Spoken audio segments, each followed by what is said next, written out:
दोस्तों नमस्कार, मैं संजय मकबर मौजूद हैं देश रोजाना के डिजिटल मीडिया मंच पर। हरियाणा के भारतीय जनता पार्टी के बड़े नेता, आजकल राज्यसभा के सदस्य हैं, हरियाणा भारतीय जनता पार्टी के प्रदेश अध्यक्ष भी रहे हैं, विधायक भी रहे हैं और सार्वजनिक उपक्रम ब्यूरो के चेयरमैन भी रहे हैं सुभाष बराला। सुभाष बराला के बेटे हैं विकास बराला।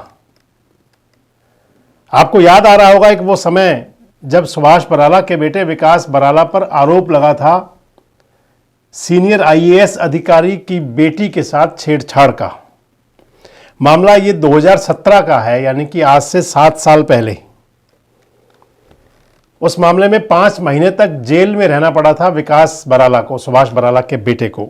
खूब किरकिरी भी हुई थी। 5 महीने बाद जमानत मिली थी। वो मामला एक बार अब फिर से लगता है कि तूल पकड़ रहा है।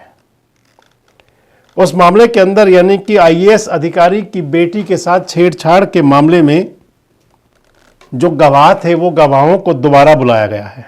चंडीगढ़ के एडिशनल चीफ जुडिशियल मजिस्ट्रेट, उनकी अदालत में आज ये मामला था।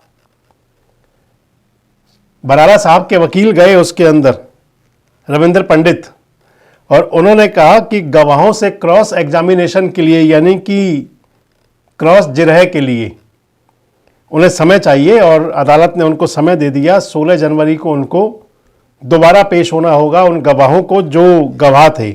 और गवाह इसके अंदर थे पुलिस के अधिकारी और कर्मचारी। एक रिटायर्ड हो चुके हैं। इस मामले में जो गवाह बनाए गए थे वो इंस्पेक्टर ओम प्रकाश और रिटायर्ड इंस्पेक्टर सतनाम सिंह थे। और इस मामले के अंदर सेक्टर 26 थाने के मुंशी थे, वहाँ के जो नायब कहा जाता है, उनको भी तलब किया गया। मैं आपको बता दूं कि हरियाणा के अंदर ये बहुत विवादास्पद मामला रहा था। हरियाणा के एक सीनियर आईएएस अधिकारी हैं, भारतीय प्रशासनिक सेवा के अधिकारी, और उनकी बेटी के साथ आरोप लगा था छेड़छाड़ का। आरोप लगा था हरियाणा के, जो मैंने बताया आपको, राज्यसभा सदस्य सुभाष बराला के बेटे विकास बराला और विकास बराला के एक दोस्त थे आशीष। आरोप लगा था विकास बराला और विकास बराला के दोस्त आशीष पर। मामला कुछ यूं था कि 2017 में 4 अगस्त 2017 को आधी रात की बात थी। चंडीगढ़ में विकास बराला और उनके एक साथी आशीष कुमार ने आईएएस अधिकारी की बेटी के साथ छेड़छाड़ करने की कोशिश की थी, ये आरोप लगा था। आरोप लगाने वाली आईएएस अधिकारी की बेटी खुद थी। शिकायतकर्ता ने कहा था उस समय, आपको ध्यान दिलाते हैं पुराने समय की बात, जो 4 अगस्त 2017 को, उसके बाद जो एफआईआर दर्ज हुई थी, कि देर रात को लगभग 12:15 बजे सेक्टर 8 की मार्केट के अंदर एक टाटा सफारी कार ने, यानी कि एक बड़ी कार ने लड़की की कार का पीछा किया। शिकायतकर्ता का आरोप था कि रास्ता रोका गया, उसको रास्ता बदलने के लिए मजबूर किया गया। अगले मोड़ पर वो मुड़ी तो फिर दोबारा उसको रोका गया। एक युवक गाड़ी से बाहर निकला और बाहर निकल करके युवती के साथ छेड़छाड़ की। ये एफआईआर में आरोप लगाया गया था आईएएस अधिकारी की बेटी द्वारा। शिकायतकर्ता ने कहा था, इसके बाद मैंने अपनी कार को रिवर्स किया, पीछे भगाया और बड़ी मुश्किल से खुद को बचाया। 100 नंबर पर कॉल की, पुलिस को बुलाया और अपने परिवारजनों को जानकारी दी। शिकायतकर्ता का कहना था इसके बावजूद भी जो आरोपी थे उनकी जो हरकतें थी वो कम नहीं हुई और इस सारे मामले में पुलिस ने एफआईआर दर्ज की। ये मामला उस समय बहुत चर्चाओं में रहा था। विपक्षी दलों ने उस समय आंदोलन भी किए थे और इस मामले का सुभाष बराला की राजनीतिक सेहत पर भी फर्क पड़ा था। हालांकि वो भारतीय जनता पार्टी के प्रदेश अध्यक्ष भी बने, वो रहे भी सही, अपना कार्यकाल पूरा भी किया। चुनाव जो हुआ 2019 का विधानसभा चुनाव, वो सुभाष बराला जी की अध्यक्षता में ही हुआ। हालांकि सुभाष बराला खुद तो वो विधानसभा का चुनाव हार गए। उसके बाद उनको हरियाणा सार्वजनिक उपक्रम ब्यूरो का चेयरमैन भी बनाया गया और उसके बाद में वो हरियाणा से राज्यसभा के सदस्य भी बने। संगठन के अंदर भी कई जिम्मेदारियां मिली उनको। लेकिन इस सारे मामले ने उनकी जो राजनीतिक साख पर काफी बट्टा लगाया था।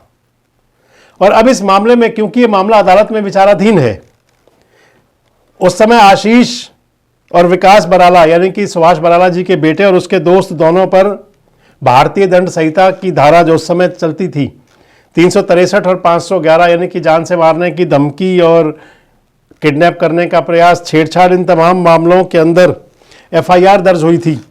एफआईआर के अंदर रास्ता रोकना, किडनैपिंग की कोशिश और छेड़छाड़ ये सब कुछ दर्ज हुआ था और पुलिस पर काफ़ी प्रेशर भी रहा था। बाद में गिरफ्तार किया गया विकास बराला को और विकास बराला लगभग 5 महीने तक जेल में रहे थे। नवंबर 2017 में निचली अदालत जो जुडिशल मजिस्ट्रेट थे उन्होंने 4 बार जमानत की अर्जी खारिज कर दी थी विकास बराला की और इसके बाद रेगुलर बेल मिली थी हाई कोर्ट से जनवरी 2018 में। जनवरी 2018 से और अब जनवरी 2025 आने को है, यानी कि लगभग 7 साल से ये मामला अदालत में विचाराधीन है। और इस मामले के अंदर आज जब क्योंकि तलब किया गया था जुडिशल मजिस्ट्रेट द्वारा, इस मामले के जो गवाह थे इंस्पेक्टर ओम प्रकाश और रिटायर्ड इंस्पेक्टर सतनाम सिंह, तत्कालीन थाने के मुंशी, उन तीनों को बुलाया गया था ताकि बचाव पक्ष उनसे जिरह कर सके। और बचाव पक्ष के वकील ने कहा कि अभी वो समय चाहते हैं। अब 16 जनवरी को इस पर फिर से बहस होगी।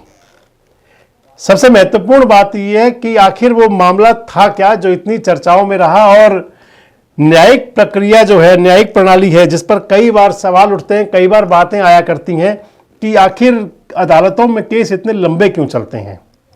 और इसी प्रकार से छेड़छाड़ का ये मामला भी लगभग 8 साल से अदालत के अंदर विचाराधीन है। संभवतः आने वाले समय में जल्दी इस पर फैसला होगा। अदालत विकास बराला को दोषी मानेगी या निर्दोष मानेगी। अदालत के अंदर जो साक्ष्य पेश होंगे, जो गवाह पेश होंगे, उनके आधार पर विकास बराला दोषी ठहराए जाएंगे या फिर निर्दोष बता करके उनको बरी किया जाएगा।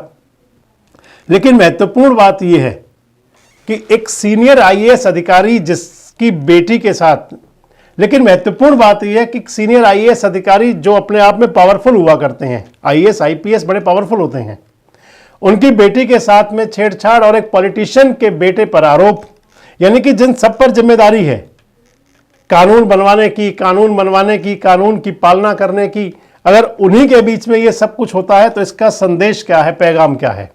और सबसे महत्वपूर्ण बात यह है कि इतने लंबे समय तक अदालतों में मामले रह जाते हैं और कई बार कहा भी गया है कि देर से होने वाला न्याय भी पूरा न्याय नहीं होता।